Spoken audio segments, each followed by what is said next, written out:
Can a beginner win in Xena without having unique abilities and robots? So with each new patch, Xena continues to evolve. So 4 robots are already available in the game, each with its own strengths and weaknesses. Also, the number of available abilities has exceeded 20. The in-game balance has also changed many times, drastically affecting the meta. So yeah, you can't find a better time to update our guide on abilities. So if you aren't an experienced player, you probably have favorite abilities, but I bet you don't know all the effective combinations and basically how to counter them. And if you are a beginner, learning the best abilities will give you a noticeable boost to your gameplay and also will allow you to level robots much faster. Well, shall we talk about top builds and how to counter them? Okay, let's begin with an absolute leader in meta, Hack plus Speed Mojo. So both abilities are available for a starter robot, XMR Adam, with Hack as its unique one. Thus, combinations can be easily acquired by newbies. Speed Mojo. Both speed up the movement of troops in various landscapes. Movement speed increased by 5% at level 1. For common, we have road movement speed increased. Uncommon, we have field movement speed increased. Rare, bonus works in a forest. For epic, it works in mountains. And legendary, water movement speed increased. Legs, well, perhaps are the best ability out there. You can take them in any battle as your first skill. Most strategies won't work without Speed Mojo, so basically you should prioritize it when leveling. Hack. When meeting with an enemy, robots hack enemies, after which they turn to your side. 6% of troops will join you at level 1. Epic, skill works from warp ambush. For legendary, 3% chance to pick up x2 times more troops. Your strategy is to generate more robots on the march by killing enemy cohorts. And the only way to counter this combination is to accumulate units inside towers, or use heavy robots in their abilities like War Trophies of Ares and Internal Duty of Haze. So let's talk about these two skills as they both are S tier. Eternal Duty. At the end of the battle, restores some of the dead robots. For common, the robot will recover a maximum of 25% of the losses. For uncommon, we have up to 50%. Rare, a maximum of 75% of the losses. And for epic, we can recover 100%. But that's not all. For legendary, the cohort additionally restores a part of the robots from the enemy cohort. Next, we have War Trophies. Every march victory generates robots in towers. Rare, we can replenish robots in 1 closest tower. Epic, in 3 towers. And for legendary, in all your towers with a 10% chance, or guaranteed in 5 towers. And yeah, both skills are good with Speed Mojo and work in a similar way to Hack. Oh, and by the way, when playing against bots in the current meta and having upgraded abilities, you will see that bots are, well, pretty active in the late game.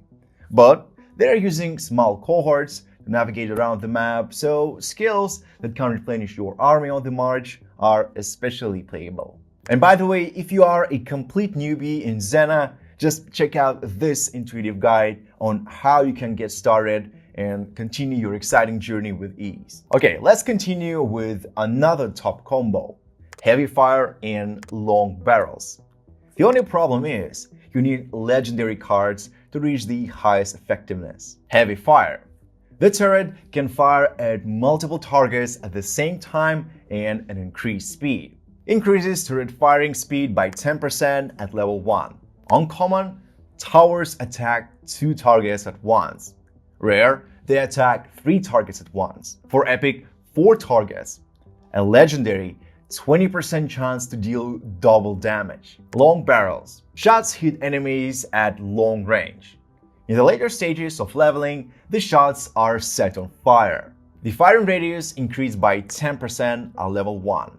Uncommon, 10% chance to stun the enemy for 2 seconds. Rare, 20% chance of 3-second stun, an epic 30% to stun your enemy for 4 seconds. And that's not all. We have legendary, where shots become fiery and set your enemy on fire, dealing damage over time.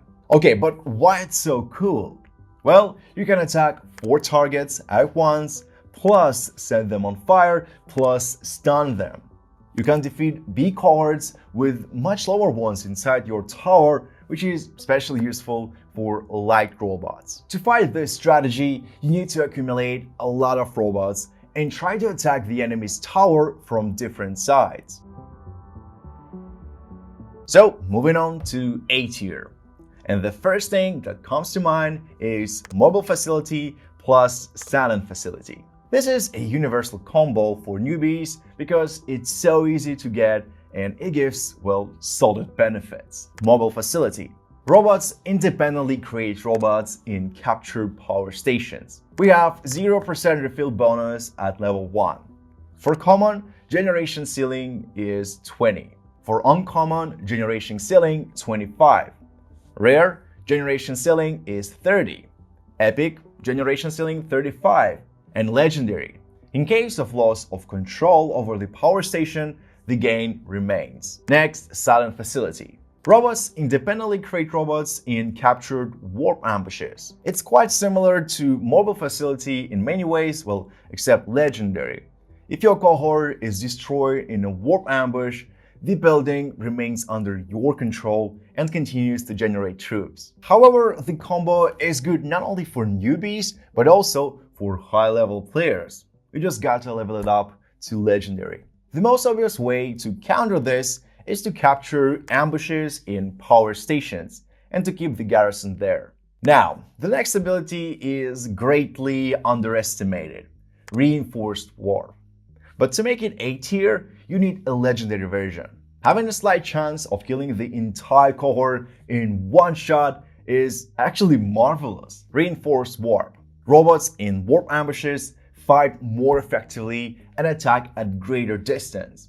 Radius increased by 10% at level 1. Uncommon, attacks are 3 times stronger. Rare, 4 times increase in damage. Epic, attacks 5 times stronger. And legendary, 3% chance to destroy an enemy in one single hit. This ability is especially good when you, well, don't have chances to win the game, but staying alive in the ambush may increase your chances of finishing at least in the top 3. Well, can't say these abilities are bad, but rather underestimated and still have hidden potential. For example, starting with Sapper. Well, who ordered mines? I feel like regular tournament participants already tried this one out. Yeah, as you can guess, it's pretty good if you need to deal damage, especially when you have legendary mines. So, Sapper. Robots on the march mine the area they are walking on.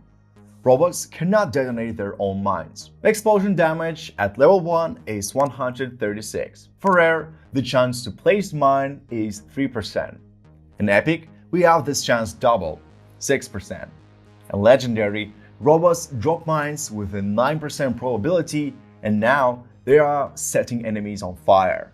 The next one is energy shield, a pretty rare thing that requires at least 31 levels of XMR Ares. In short, energy shield gives your robots invulnerability. It comes in 2 rarities, epic and legendary. At legendary level, every 30 seconds, the first robot squad that leaves the tower 100% receives an energy shield.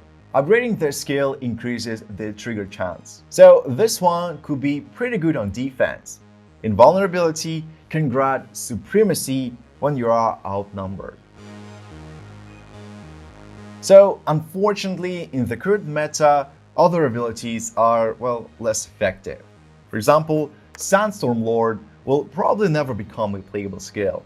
XLR Goth is weaker than other characters, and all of his unique abilities are inferior to the basic ones. However, this applies only to the current meta, and we still don't know what tournaments and mods await us ahead.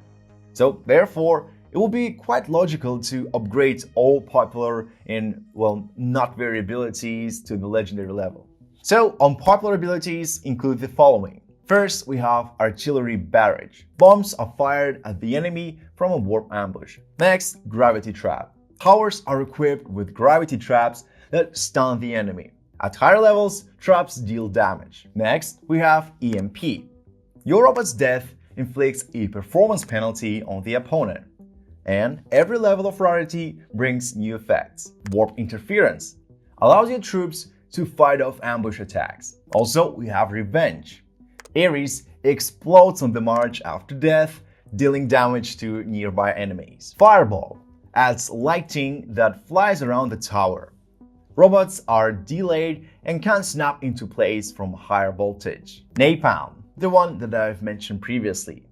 Your robots on the march set fire to the ground behind them. We also have Biofactory. While the robots are in the forest, they are replenished with recruits. Guard System puts an attacking drone into abandoned ambushes in power stations. Only one level of rarity though, Legendary. Again, I'm not saying that these are, well, bad skills. I just like them less than others.